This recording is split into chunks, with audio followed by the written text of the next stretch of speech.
దేవుని ఆరాధించడానికి ఆయా స్థలాల నుండి చేరి వచ్చిన పరిశుద్ధులు ప్రియులైన ప్రతి వారికి ప్రభువైన యేసుక్రీస్తు నామములో వందనాలు సమర్పిస్తాను. రోమీయులకు రాసిన పత్రిక 13వ అధ్యాయము 1 నుంచి 7 వచనాలు చదువుకున్నాం. రోమీయులకు రాసిన పత్రిక 13వ అధ్యాయము 1 వచనం నుండి 7 వచనాలు చదువుకుంటాం. ప్రతివాడును పై అధికారులకు లోబడి ఉండవలెను, ఏలయనగా దేవుని వల్ల కలిగినది తప్ప మరి ఏ అధికారమును లేదు. ఉన్న అధికారములు దేవుని వల్లనే నియమింపబడి ఉన్నవి. కాబట్టి అధికారమును ఎదిరించువాడు దేవుని నియమమును ఎదిరించుచున్నాడు. ఎదిరించువారు తమ మీదికి తామే శిక్ష తెచ్చుకుందరు. ప్రభుత్వము చేయువారు చెడ్డ కార్యములకే గాని మంచి కార్యములకు భయంకరులు కారు. నీకు మేలు కలుగుటకు అధికారులు దేవుని పరిచారకులు. వారికి భయపడక ఉండకోరితివా?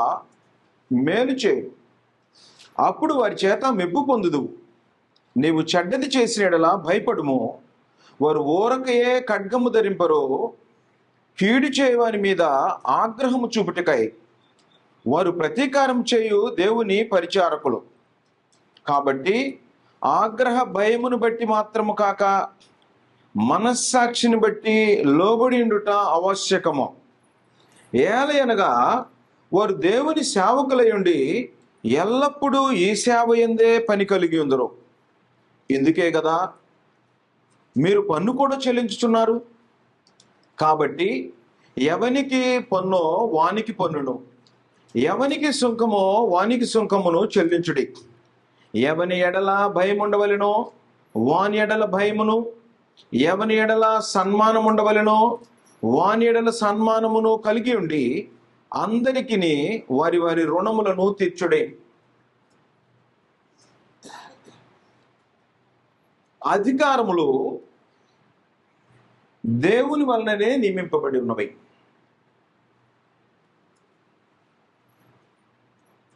ఈ భూమి మీద ఎవరికైనా అధికారం వచ్చిందంటే అది కేవలము దేవుని వలనే ఏర్పాటైంది.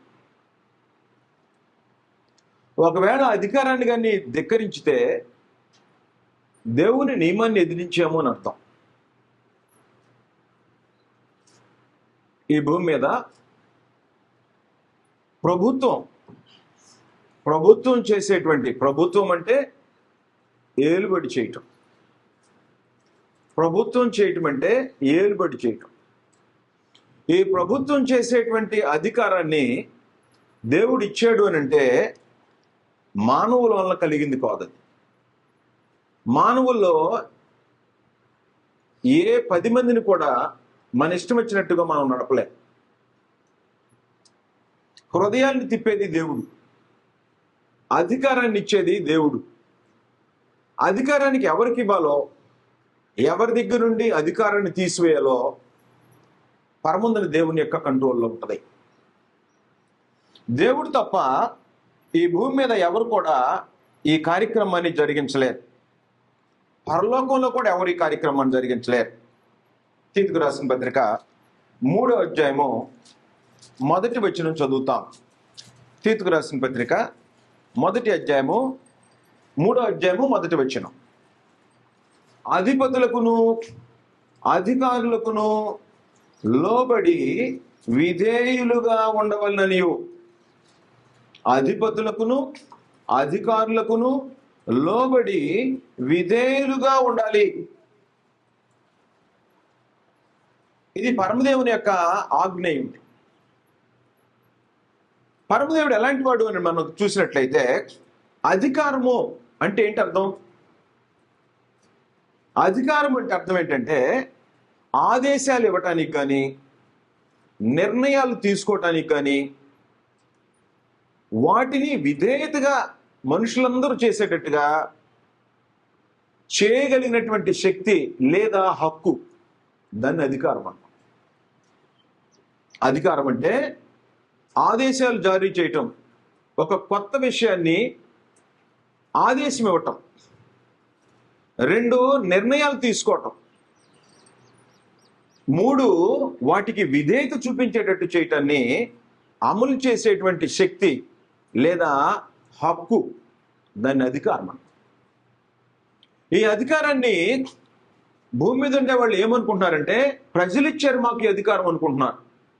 నేడు ప్రభుత్వాలు మార్చబడి ఉన్నాయి, ప్రభుత్వంలో ఉండే శాఖలు మార్చబడి ఉన్నాయి, అధికారము మార్చబడి ఉంది.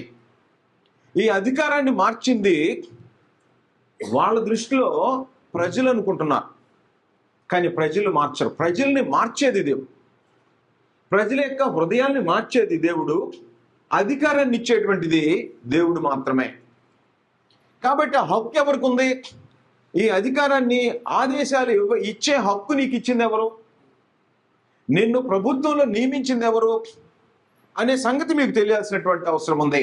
ప్రభుత్వం చేసే ఎవరికైనా, అధికారం చేతిలో ఉన్నటువంటి వారికి ఎవరికైనా తెలుసుకోవాల్సినటువంటి సంగతి ఏంటంటే అధికారాలు ఏమైనా ఉంటే అవి దేవుని వల్ల మాత్రమే నియమించబడతాయి, ఇంకెవరు వలన నియమించబడవు. కీర్తన గ్రంథం 47వ అధ్యాయము 2వ వచనం. కీర్తన గ్రంథం 47వ అధ్యాయం 2వ వచనం. మహోన్నతుడు యెహోవా మహోన్నతుడు, భయంకరుడు, ఆయన సర్వభూమికి మహారాజు అయి ఉన్నాడు. రాజు కాదు, మహారాజు అయి ఉన్నాడు. యెహోవా మహోన్నతుడు, భయంకరుడు, ఆయన సర్వభూమికి మహారాజు అయి ఉన్నాడు. కీర్తన గ్రంథం 47వ అధ్యాయం 7వ వచనంలో దేవుడు సర్వభూమికి రాజు అయి ఉన్నాడు. సర్వభూమికి రాజు అయి ఉన్నాడట. ఈ రాజు అయినటువంటి ఆయన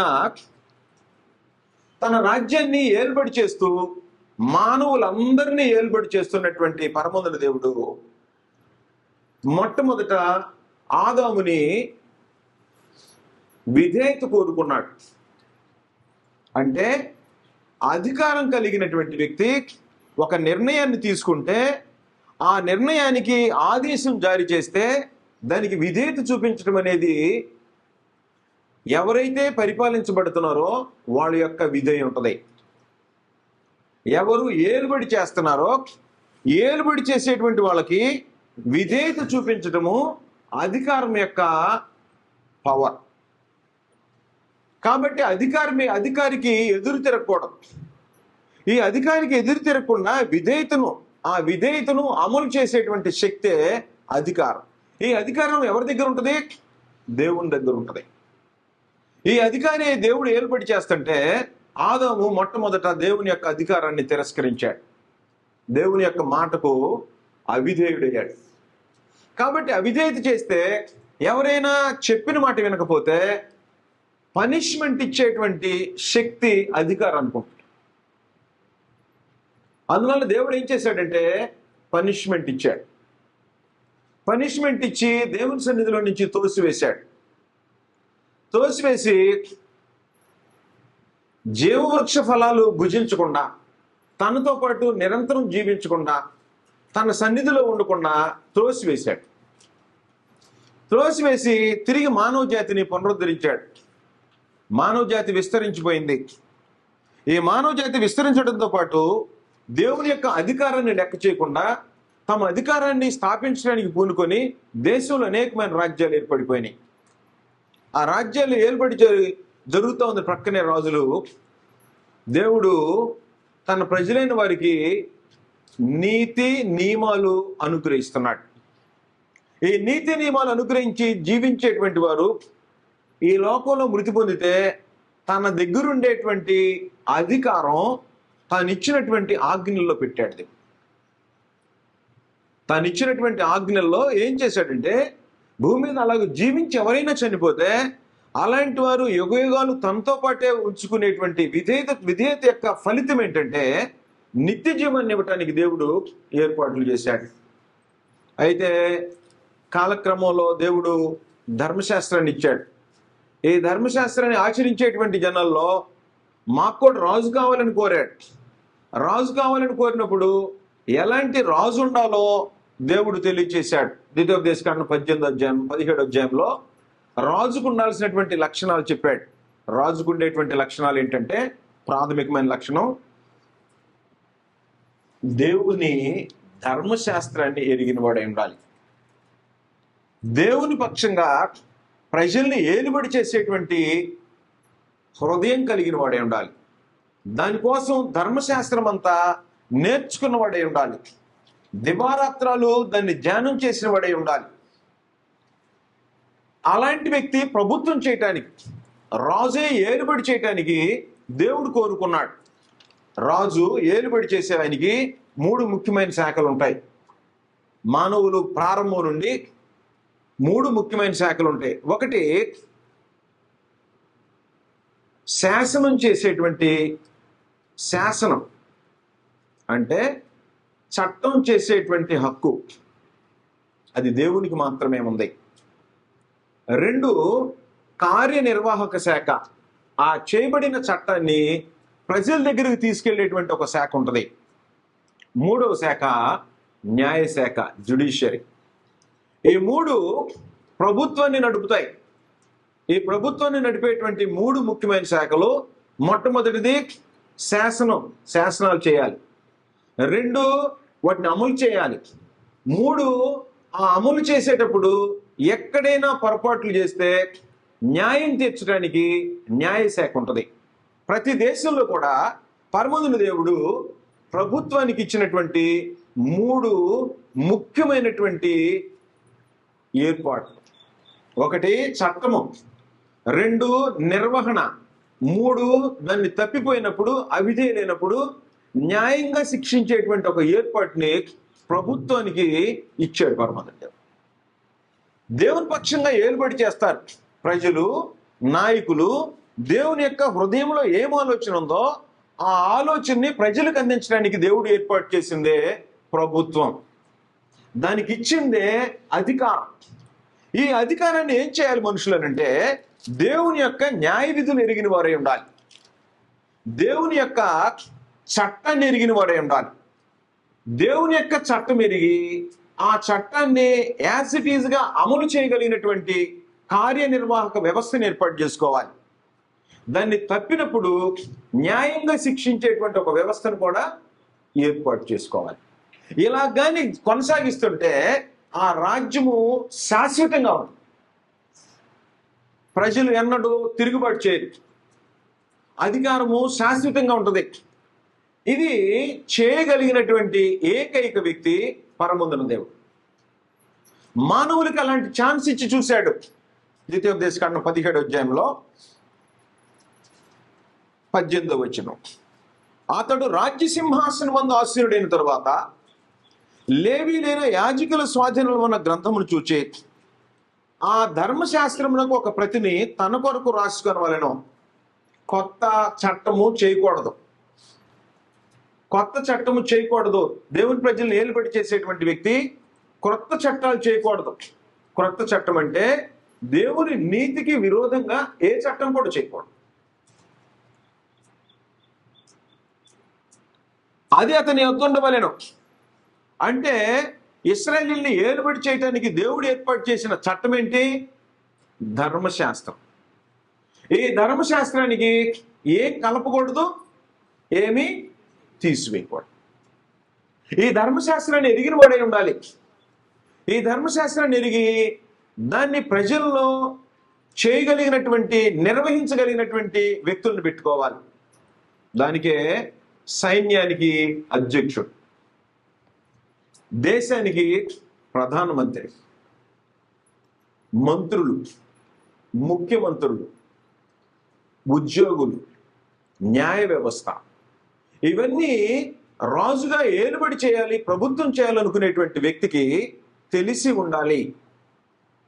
తాను యథార్థపరుడై ఉండాలి. ఈ జ్ఞానం కలిగిన వాడై ఉండాలి. తన రాజ్యమందు తానును తన కుమారులను ఇశ్రాయేలీయుల మధ్య దీర్ఘాయుష్మంతులొకటిగా తాను తన సహోదరుల మీద గర్వించి, అధికారం వస్తే ఏముంటుందంటే ప్రక్కనే గర్వం ఉంటుంది. అధికారం ఎవరి చేతిలో ఉంటుందో అలాంటి వారికి ఏముంటుందంటే గర్వం ఉంటుంది.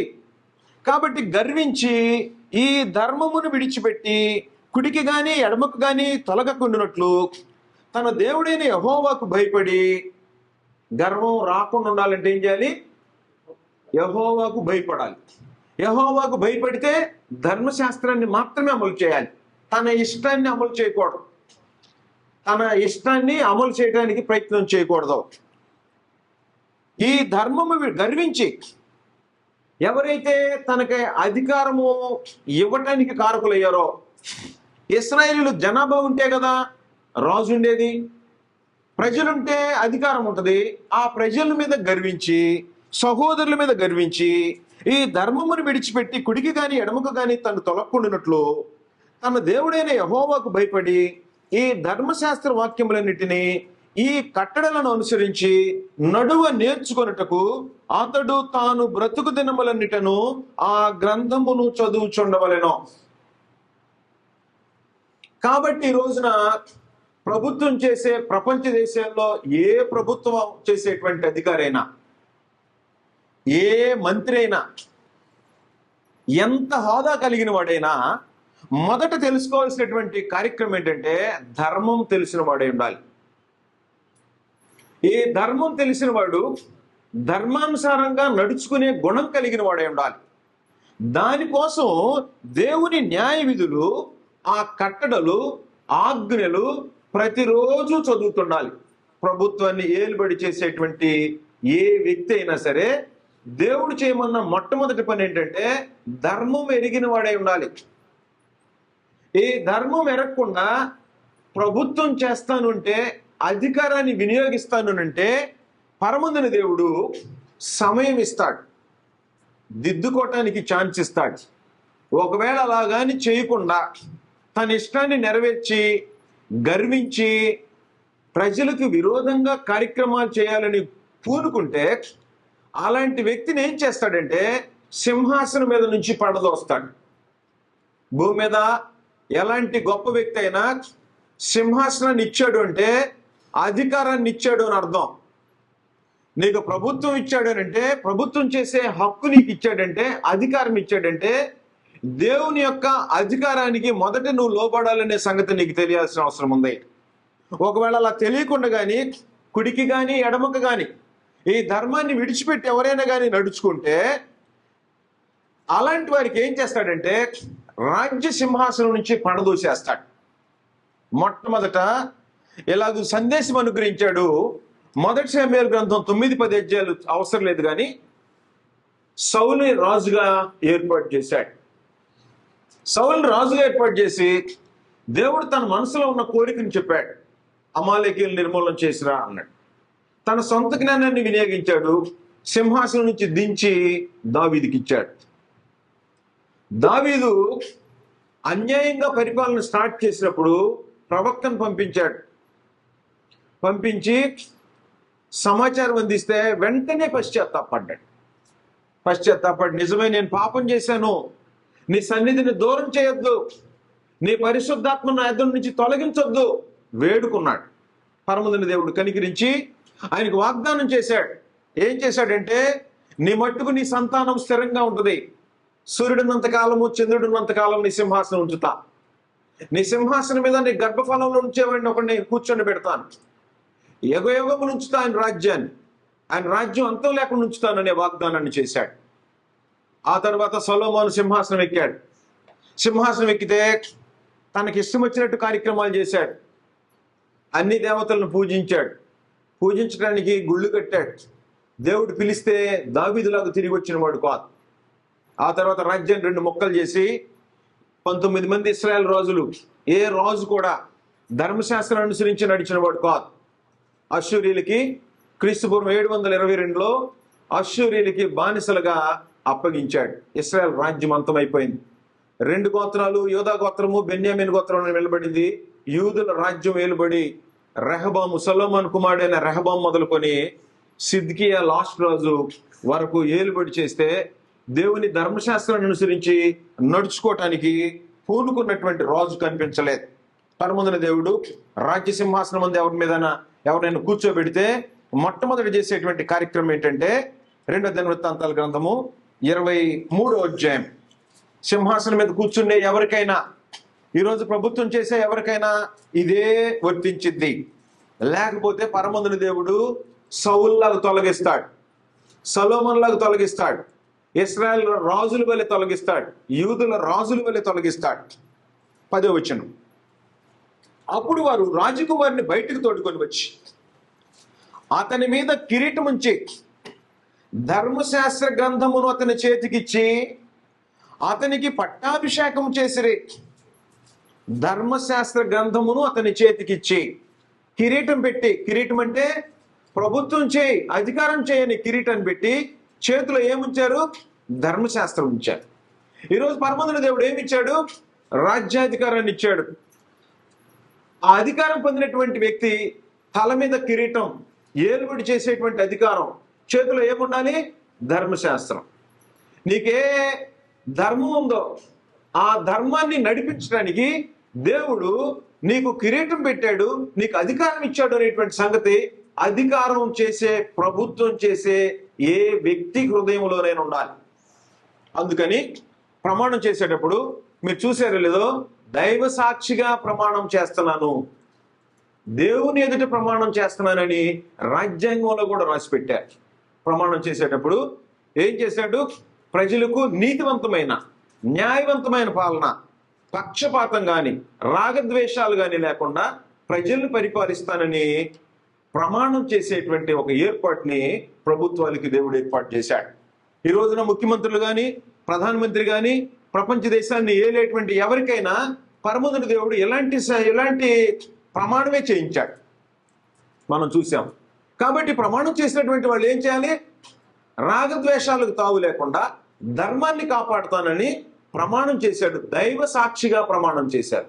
అంటే దేవుడున్నాడు, ఆ దేవుడి శాసనాలను ఏర్పాటు చేశాడు, ప్రజలకు మేలు చేయడానికి మమ్మల్ని ఏర్పాటు చేశాడని వాళ్ళు ప్రమాణం చేసిన రోజున వారి మనస్సాక్షి వారితో మాట్లాడుతుంటది. రాజైనా అలాగే సింహాసనం కూర్చున్న తర్వాత రాజులు ఏలుబడి సరిగా చేయకపోతే పరమందుని దేవుడు ఏం చేశాడు తెలుసా?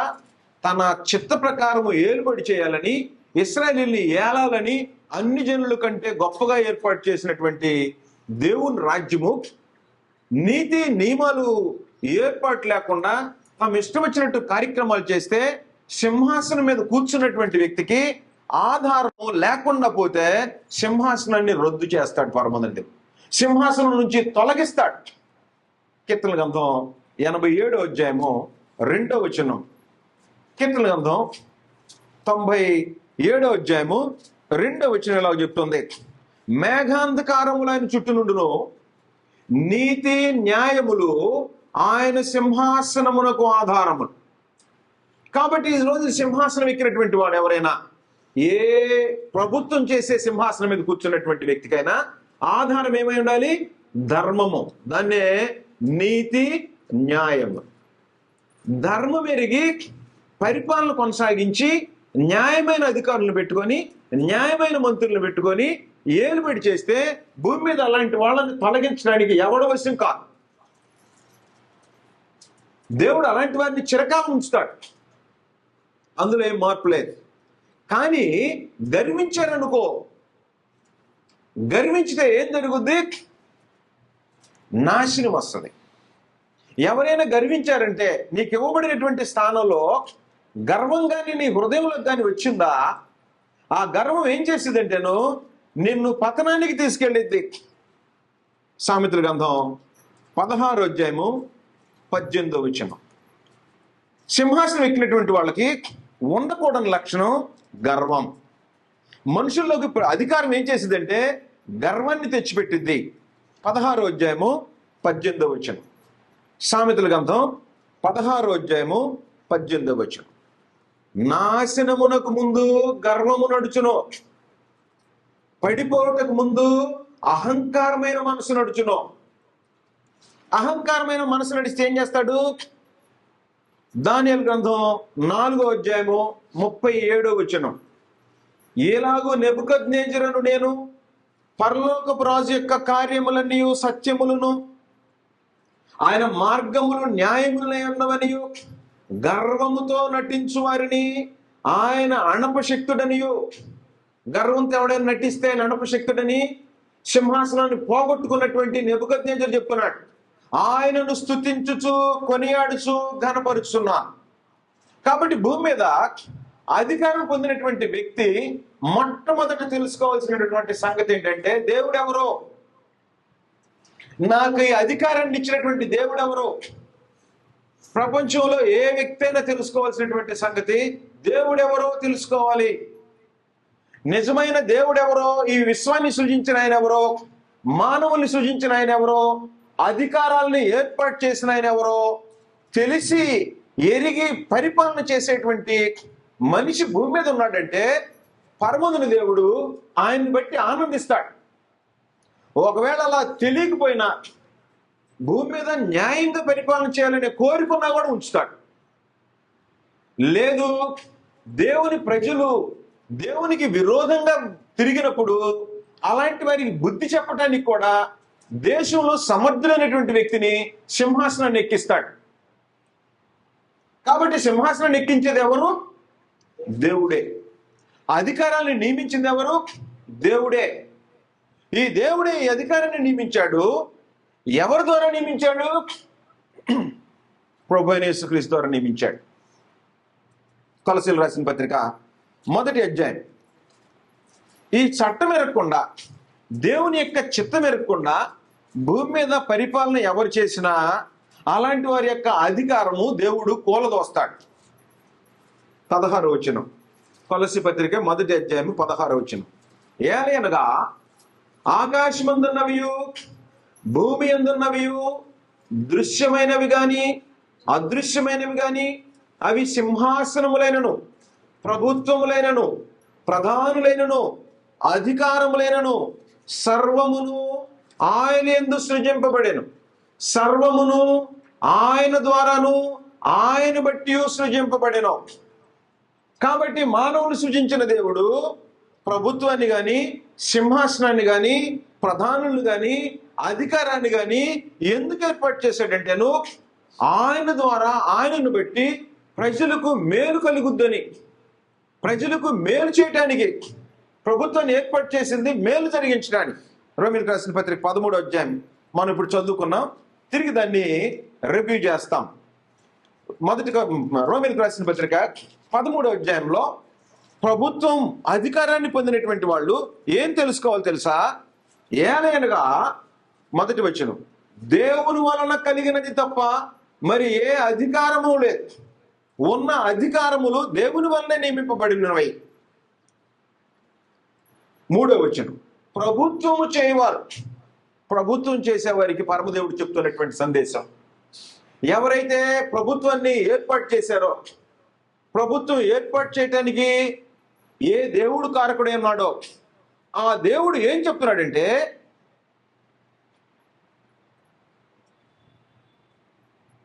ప్రభుత్వము చేయవారు చెడ్డ కార్యములకే కానీ మంచి కార్యములకు భయంకరులు కారు.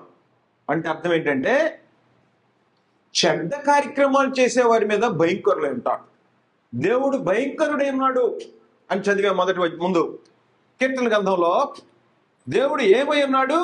భయంకరుడై ఉన్నాడు అని చెప్తున్నాడు. ఆ భయంకరుడైనటువంటి దేవుడు 47వ కీర్తన 2వ వచనంలో యెహోవా మహోన్నతుడు భయంకరుడు. ఈ భయంకరుడైనటువంటి దేవుడు ప్రభుత్వం చేసే వాళ్ళకి ఏమిచ్చాడంటే, చెడ్డ కార్యాలకి భయంకరులుగా ఉండాలి. అంటే చెడు చేసేవాడి మీద పనిష్మెంట్ ఇవ్వాలి, మంచి కార్యాలు చేసే వాళ్ళకి పనిష్మెంట్ ఇవ్వకూడదు. ప్రభుత్వాన్ని ఏలుబడి చేసే వాళ్ళకి పరమదేవుడు ఏం చేశాడంటే, న్యాయంగా బ్రతికేవాడికి భయంకరుడై ఉండడు. చెడ్డ కార్యములకే గాని మంచి కార్యములకు భయంకరులు కారు, నీకు మేలు కలుగుటకు అని చెప్పాడు. కాబట్టి అధికారం కలిగినటువంటి వాళ్ళు, ప్రభుత్వం చేసేవాళ్ళు దేనికి భయంకరంగా ఉండాలి? చెడ్డు చేసే వాళ్ళ మీద భయంకరంగా ఉండాలి, మంచి చేసే వాళ్ళకి అనుకూలంగా ఉండాలి. 4వ వచనం, నీకు మేలు కలుగుటకు అధికారులు దేవుని పరిచారకులు. మానవులకి మేలు కలగటానికి ఏం చేశాడు? అధికారుల్ని నీకు పరిచారకులుగా పెట్టాడు. వారికి భయపడ ఉండగోరితేవా మేలు చేయమో. కాబట్టి ప్రభుత్వం చేసేవారు మేలు చేయాలి, ప్రజలు కూడా ఏం చేయాలి? మేలు చేస్తూ బ్రతుకుతుండాలి. కీడు చేసే వాళ్ళకి పనిష్మెంట్ ఇవ్వడానికి ప్రభుత్వాన్ని ఏర్పాటు చేశాడు పరమదేవుడు, అధికారాన్ని ఇచ్చాడు. ప్రజలు మేలు పొందటానికి ప్రభుత్వాలు కార్యక్రమాలు చేపట్టాల్సినటువంటి బాధ్యత ఉంది. అందువలన చెడ్డది చేసావనుకో చట్టం శిక్షించిద్ది, న్యాయ సభలకు లాగిద్ది. అందువలన ప్రభుత్వాన్ని ఏలుబడి చేసేటువంటి వాళ్ళ యొక్క మనస్సాక్షి ఎలాగుంటుందంటే చట్ట ప్రకారమే శిక్షించాలి అనే కోరిక ఉంటుంది. చట్టం ఎక్కువ మంది వాడేటువంటి తన పని తను చేసుకుంటూ పోతుంది అంటుంటాడు. చట్టం అంటే చట్టంలో భాగమే న్యాయం. చట్టాన్ని చేసినప్పుడు దాన్ని అమలుపరచడం ప్రభుత్వం యొక్క బాధ్యత. దానికోసం సిస్టమ్ ఉంటుంది. అది డీవియేట్ అయినప్పుడు ఏం చేశాడంటే పరమందుని దేవుడు ప్రభుత్వంతో సంబంధం లేకుండా చట్టాన్ని తీర్పు తీర్చడానికి న్యాయ వ్యవస్థను ఏర్పాటు చేశాడు. అయితే పరమందుని దేవుడి దగ్గర ప్రతిదీ రికార్డ్ అవుతుంటుంది. అందరికీ న్యాయాధిపతి ఆయనే. ఫైనల్గా జడ్జిమెంట్ తీర్పు తీర్చేది ఆయనే. భూమి మీద జరిగించే కార్యక్రమానికి అంతకుముందు మనం ఒక లెసన్ విన్నాం. ఏమని? ప్రతివాడు దేవుని న్యాయపీఠం ఎదుట ప్రత్యక్షం కావాలి. ఆ న్యాయపీఠాన్ని క్రీస్తు ప్రభువుకు అప్పగించాడు. ప్రతివాడు క్రీస్తు న్యాయపీఠం ఎదుట ప్రత్యక్షం అవ్వాలి, తీర్పులోనికి రావాలి. అందువల్ల ప్రతివాడు తన గురించి లెక్కొప్ప చెప్పాలి. ఆ లెక్కొప్ప చెప్పేటప్పుడు ప్రభుత్వాన్ని ఏలుబడి చేస్తే, అధికారాన్ని ఇస్తే, ప్రభుత్వాన్ని నీ చేతిలో పెడితే దానికి కూడా నువ్వు లెక్క చెప్పాల్సిన అవసరం. అందువలన అన్ని జనులట ప్రభుత్వాన్ని తమ ఇష్టం వచ్చినట్టు వాడుకునే వాళ్ళు ఉన్నారట. అన్ని జనులు ప్రభుత్వం చేసేటప్పుడు ఎలా వాడుకుంటున్నారు? తమ ఇష్టం వచ్చినట్టు వాడుకునేటువంటి వాళ్ళు ఉన్నారు. అలాంటి వారికి పరమందుని దేవుడు పనిష్మెంట్ ఇస్తాడు. ప్రభుత్వం వచ్చినప్పుడు ప్రభుత్వాన్ని జాగ్రత్తగా దేవుని చిత్తాన్ని అనుసరించి పరిపాలన జరిగించకపోతే హబక్కు గ్రంథం 1వ అధ్యాయము 7వ వచనంలో సంగతి ఇలాగ రాయబడి ఉంది. హబక్కు గ్రంథం 1వ అధ్యాయము 7వ వచనం. వారు ఘోరమైన భీకర జనముగా ఉన్నారు. వారు ప్రభుత్వమును విధులను తమ ఇచ్చ వచ్చినట్లు ఏర్పరచుకుందరు.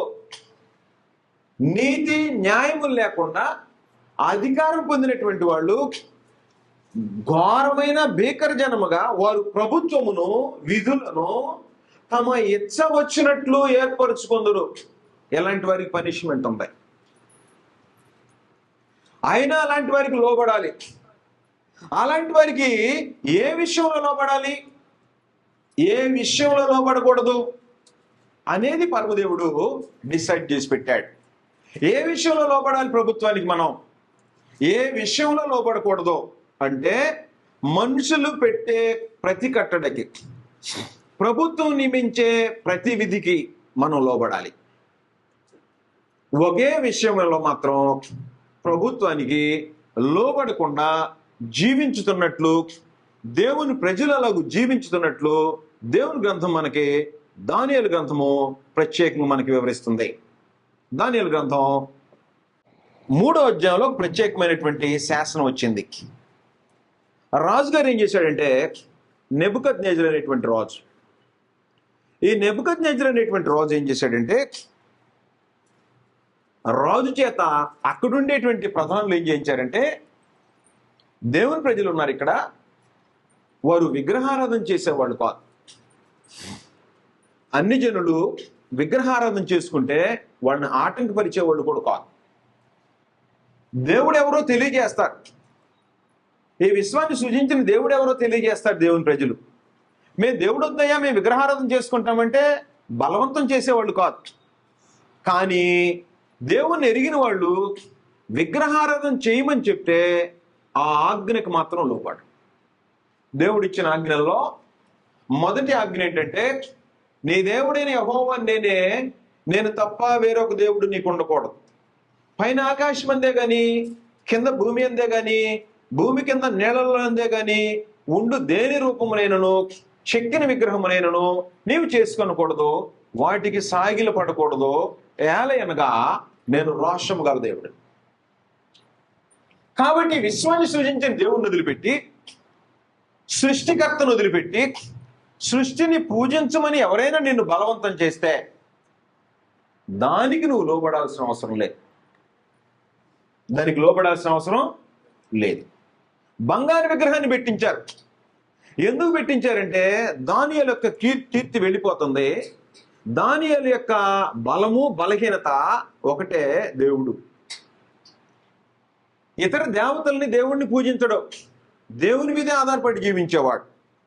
అలాంటి వారికి ఏం చేశాడంటే దావీదుని చంపాలని ఆ సంస్థానంలో ఉండేటువంటి వాళ్ళు రాజుగారిని ప్రేరేపించి ఒక విగ్రహాన్ని పెట్టించేటట్టు ఏర్పాటు చేశాడు.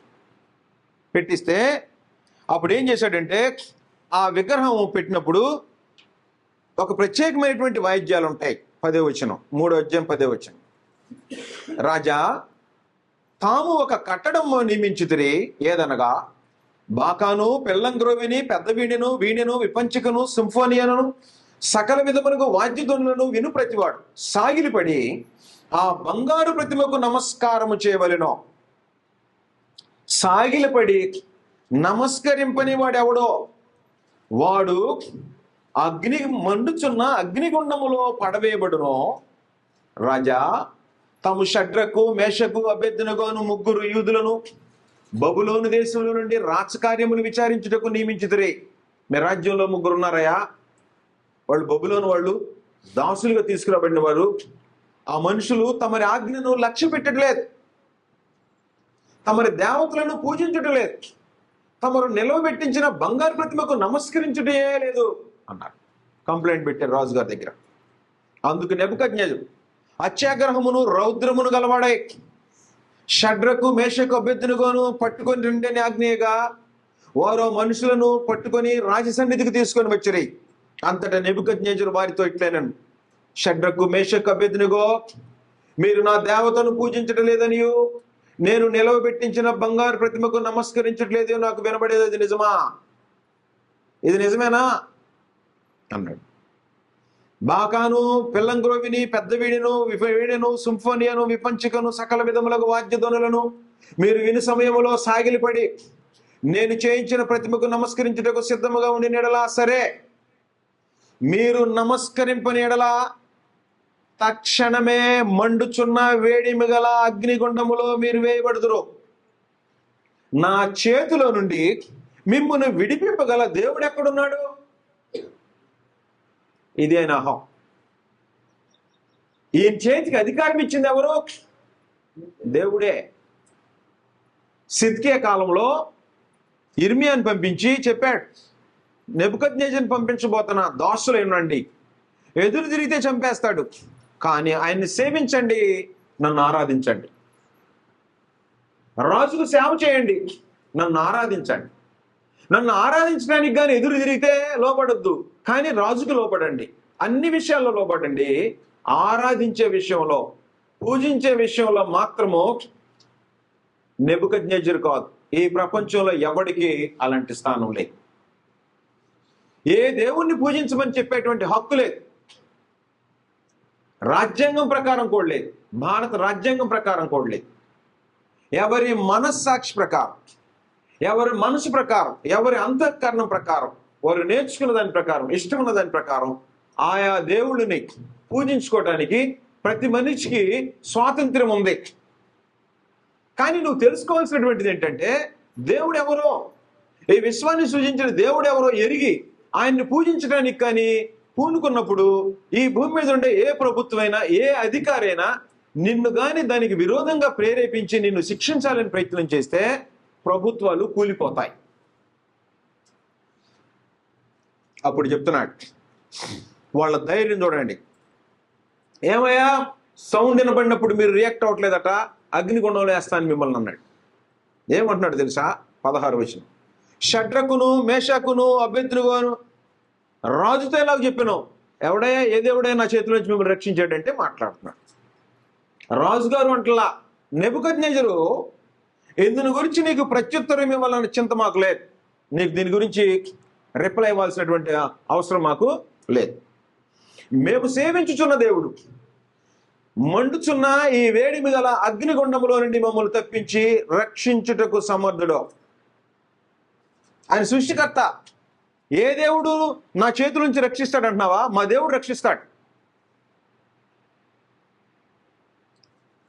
మరియు నీ వశమును పడకుండా ఆయన మమ్మను రక్షించును. అది ధైర్యం. ఒకవేళ చెప్పాడు, ఒకవేళ ఆయన రక్షింపకపోయినను దేవుడు రక్షిస్తాడు.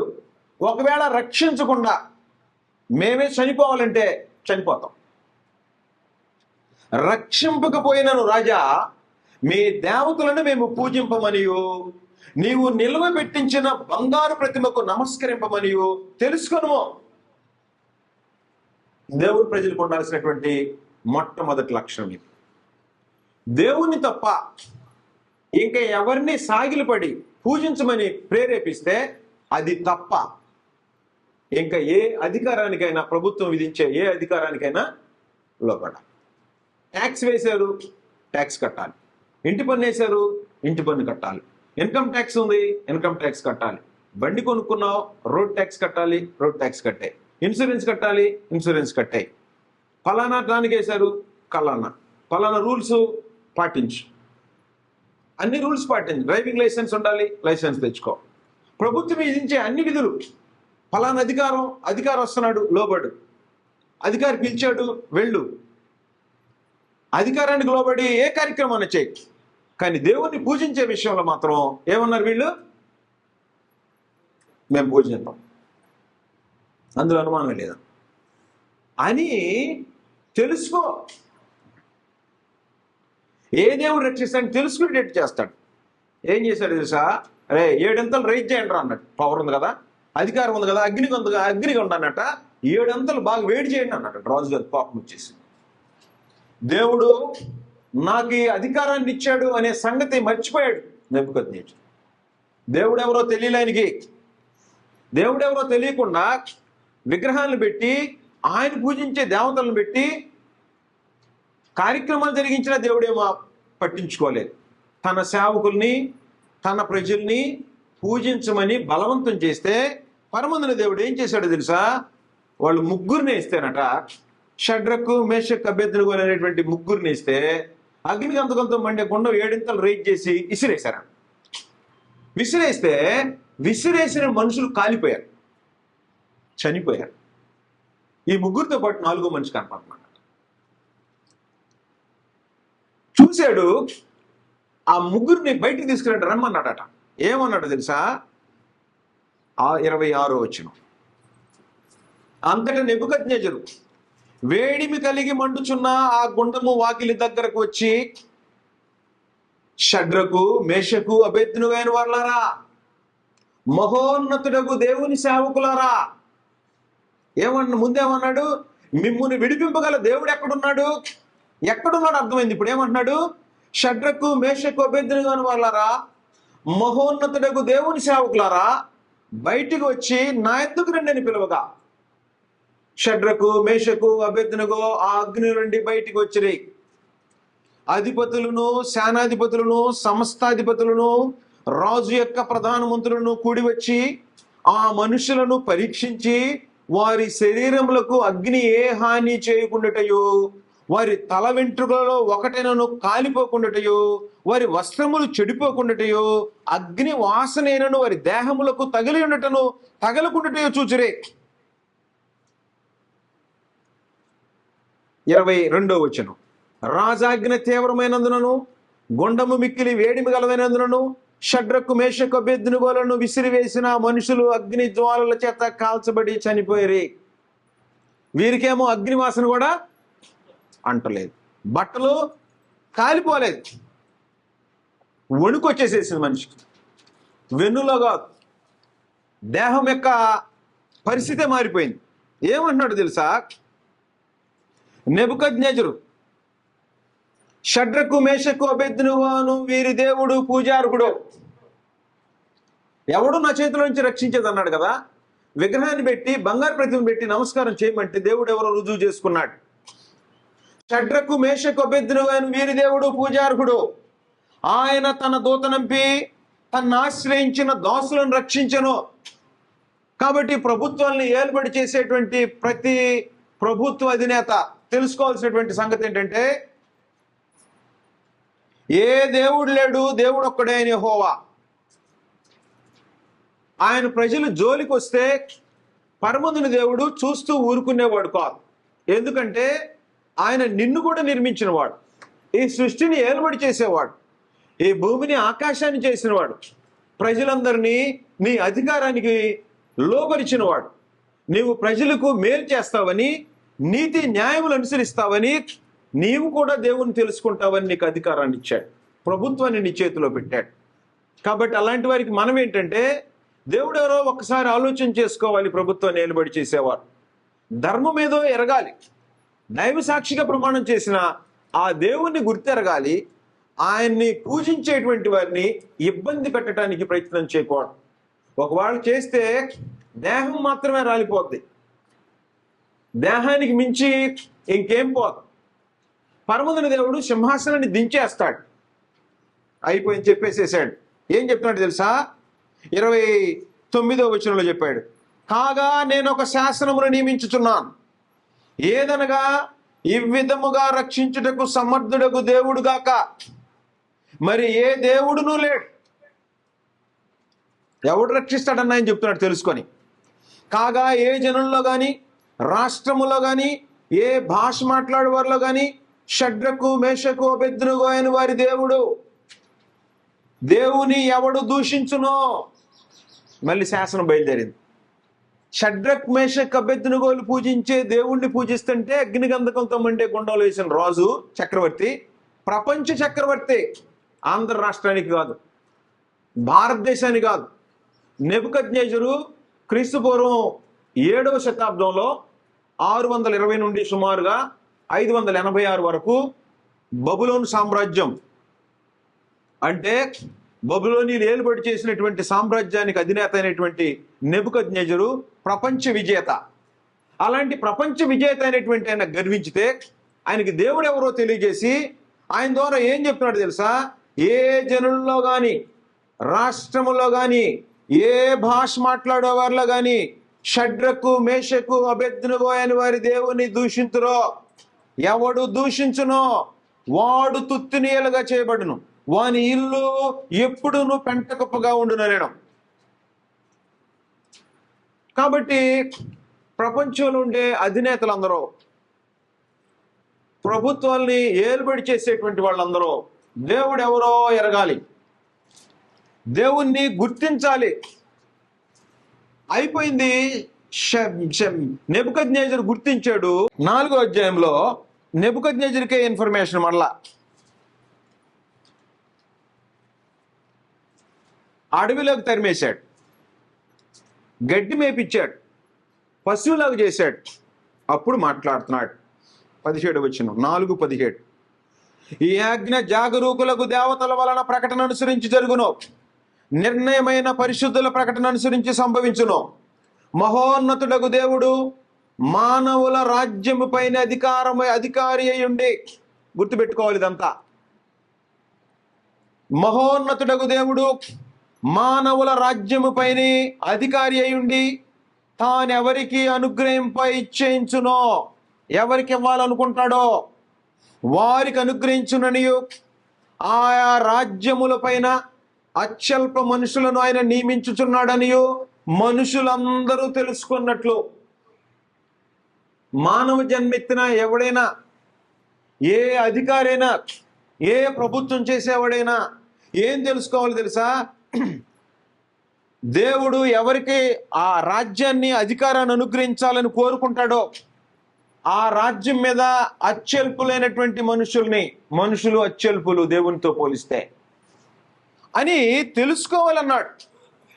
4వ అధ్యాయంలో 34వ వచనంలో, ఆ కాలము గడిచిన పిమ్మట నెబుకద్నెజరును నేను మరలా మానవ బుద్ధి గలవాడనై అడవిలోకి వెళ్ళొచ్చిన తర్వాత నా కండ్లు ఆకాశం వైపు తట్టెత్తి చిరంజీవియు, ఎవరు చిరంజీవి? సినిమా నటుడు కాదు, పరమందున దేవుడు. చిరంజీవి అంటే ఎల్లప్పుడూ జీవించేవాడు, శాశ్వతుడగు దేవుడు. భూమి మీద ఎవడు చిరంజీవి ఉండడు, కాకపోతే అలాంటి పేర్లు పెట్టుకుంటారు. చిరంజీవియు సర్వోన్నతుడునగు దేవుని స్తోత్రం చేసి ఘనపరిచి స్తుతించి తిని, ఆయన ఆధిపత్యము చిరకాలం వరకును, ఆయన రాజ్యము తరతరములకు ఉన్నవి. భూనివాసులందరూ, ఇందాక మనుషులందరూ అన్నాడు, ఇప్పుడేమన్నాడు? భూనివాసులందరూ ఆయన దృష్టికకు ఎన్నికకు రానివారు. ఆయన పరలోక సేనలెడలను భూనివాసులెడలను తన చిత్తము చొప్పున జరిగించువాడు. తన చిత్తం అంటే తన ఇష్టం. ఏం చేయాలని కోరుకుంటున్నాడో అలాగే చేస్తాడు. ఏం చేయాలని కోరుకుంటాడైనా నీతి న్యాయములు జరిగించేది కోరుకుంటాడు. నీతి న్యాయములు జరిగించే వ్యక్తి ఎక్కడున్నాడో కోరుకుంటాడు. అలాంటి వాడికి ప్రభుత్వాన్ని ఇవ్వటానికి, అధికారాన్ని ఇవ్వటానికి దేవుడు కోరుకుంటాడు. భూనివాసులెడలను తన చిత్తము చొప్పున జరిగించువాడు. ఆయన చేయి పట్టుకొని నీవేమి చేయుచున్నావని ఆయనతో చెప్పుటకు ఎవడును సమర్థుడు కాడు. గర్వముతో 37వ వచనం, ఆ సమయమందు నాకు బుద్ధి మరలా వచ్చును, రాజ్య సంబంధముకు ప్రభావమును నా ఘనతయు నా తేజస్సును నాకు కలిగెను. నా మంత్రులను నా కింది అధిపతులను నా యొద్ద ఆలోచన చేయవచ్చురే.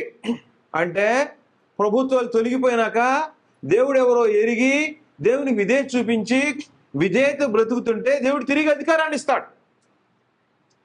నా రాజ్యము నాకు స్థిరపడగా నేను మరి ఎక్కువ ఘనతను పొందుతాను. ఎలాగూ నెబుకద్నెజరును నేను సాక్ష్యం చెప్తున్నాడు. ఇది సాక్ష్యం అంటే. జ్వరం తగ్గింది, తలకాయ నొప్పిపోయింది, నాకు ఒక ఉద్యోగం వచ్చింది, ఇది కాదు. సాక్ష్యం ఏం చెప్తున్నాడు తెలుసా?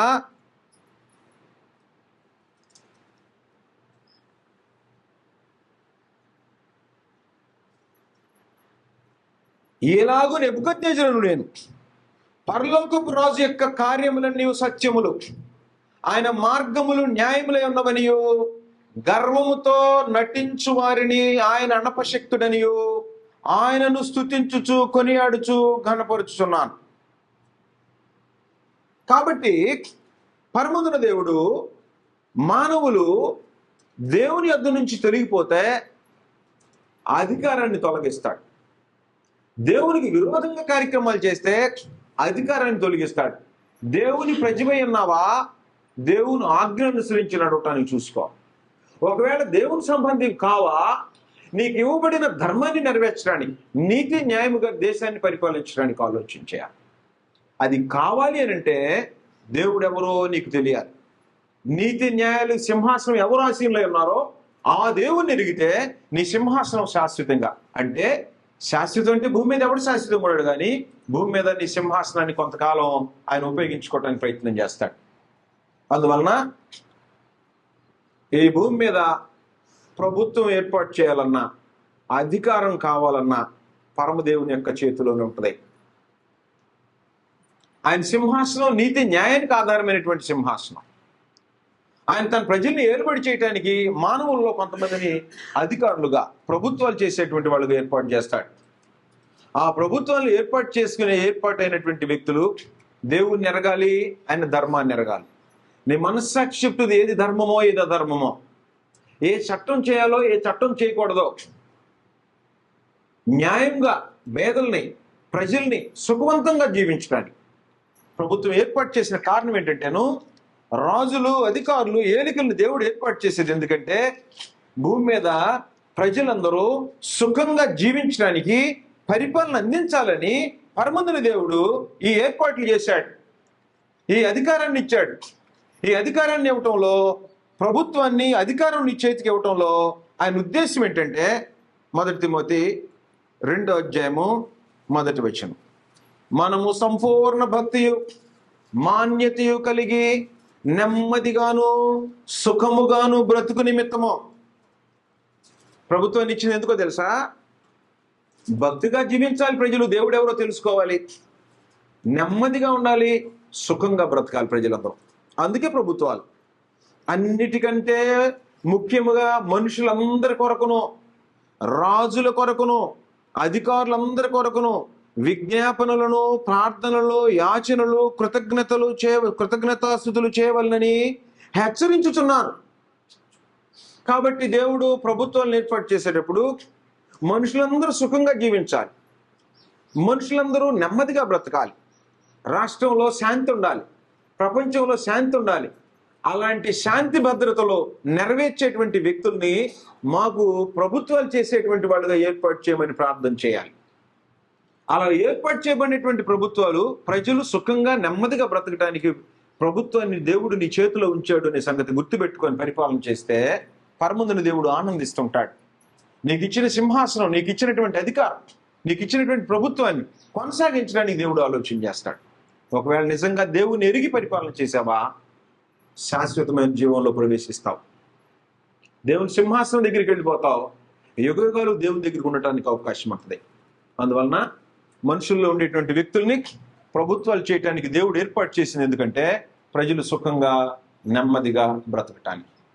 కాబట్టి మనమేం చేయాలంటే ఆ ప్రభుత్వాలకి దేవుణ్ణి ఆరాధించే విషయం తప్ప మిగతా ప్రభుత్వాన్ని చేసేటువంటి ప్రతి కట్టడ, ప్రతి నిబంధనకి, మనుషులు సుఖంగా బ్రతకటానికి ప్రభుత్వం పెట్టే ప్రతి విధమైన విధులకి లోబడి జీవించాలి.